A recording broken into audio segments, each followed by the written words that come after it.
வரம் மொய் புத்தகத்தின் சார்பாக உங்கள் அனைவருக்கும் வணக்கம். I am Sakthivel from Chennai. வரம் மொய் புத்தகம். இந்த வரம் மொய் புத்தகத்தில் இன்றைக்கி பார்த்து நம்ம கல்யாணம் பண்ணுறோம்.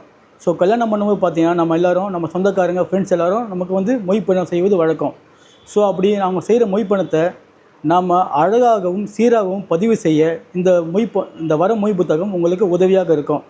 வாங்க இந்த மொய் புத்தகத்தில் என்ன இருக்குதுன்னு பார்க்கலாம். ஸோ ஃபஸ்ட் பேஜில் பார்த்தீங்கன்னா பர்மனெண்ட்டாக திருமண விழான்னு பிரிண்ட் பண்ணியிருக்கோம். அதுக்கப்புறம் பார்த்தீங்கன்னா சப்போஸ் நாங்கள் சீமந்த விழா பண்ணுறோன்னா அதுக்கேற்ற மாதிரி சீமந்த விழா பிரிண்ட் என்கிட்ட இருக்கும். இது மாதிரி 15 ஈவெண்ட்டோட ஃபங்க்ஷன் பிரிண்ட் என்கிட்ட இருக்குது. இதில் ஆட் பண்ணி வச்சுருக்கோம். நீங்கள் எந்த ஃபங்க்ஷன் வேணுமோ உங்களுக்கு எடுத்து விட்டிங்கன்னா. அடுத்தது செகண்ட் பேஜில் பார்த்தீங்கன்னா இதில் உள்ள என்னென்ன இருக்கலாங்க கொடுத்துருக்கோம். இதை பற்றி அப்போ நான் சொல்கிறேன். தேர்ட் பேஜில் பார்த்தீங்கன்னா இப்போ மண்டபத்தின் பெயர், டெக்கரேஷன் பண்ணுறவங்க, ஃபோட்டோகிராஃபர், அவங்க லிஸ்டெல்லாம் இருக்கும். இதை வந்து நீங்கள் பயன்படுத்திக்கலாம், அப்டேட் பண்ணிக்கலாம். ஸோ ஃபோர்த் பேஜ்னு பார்த்தீங்கன்னா இப்போ யார் நம்ம மொய் செய்கிறாங்களோ அவங்களோட பேர் இங்கே எழுதிக்கிட்டு, அவங்க அட்ரஸையும் எழுதிட்டு, எவ்வளோ தொகைன்னு போடுறத இதை தெளிவாக நீங்கள் எழுதிக்கலாம். அதுக்கப்புறம் பார்த்தீங்கன்னா நான் முதல்ல சொன்ன மாதிரி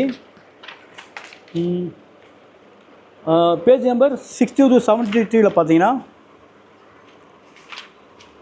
ஸோ நமக்கு ரொம்ப வேண்டப்பட்டவங்க, ரொம்ப நெருங்கிய சொந்தக்காரர் பார்த்தீங்கன்னா நமக்கு கால் சவர மோதிரம், அரை சவர மோதிரம், டிவி, ஃப்ரிட்ஜ், வாஷிங் மிஷின் நமக்கு கிஃப்ட் பண்ணுவாங்க.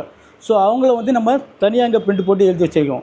இவங்கள தனியாக நம்ம பேர் போட்டு எழுதிக்கலாம். பேர், ஊர், சப்போஸ் டிவினா டிவி போடலாம், கட்டில்னா கட்டில் போடலாம். அதுமாதிரி தனியாக நாங்கள் கொடுத்துருக்கேன். நீங்கள் இதை தெளிவாக நீங்கள் எழுதிக்கலாம்.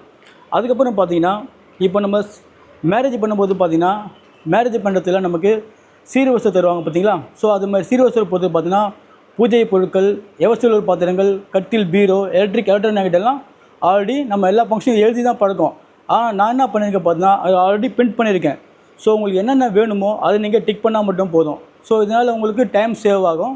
ஸோ இந்த வரம் மொய் புத்தகத்தை வாங்கி ஆதரவு கொடுங்க, பயன்பெறுங்க. நன்றி, வணக்கம்.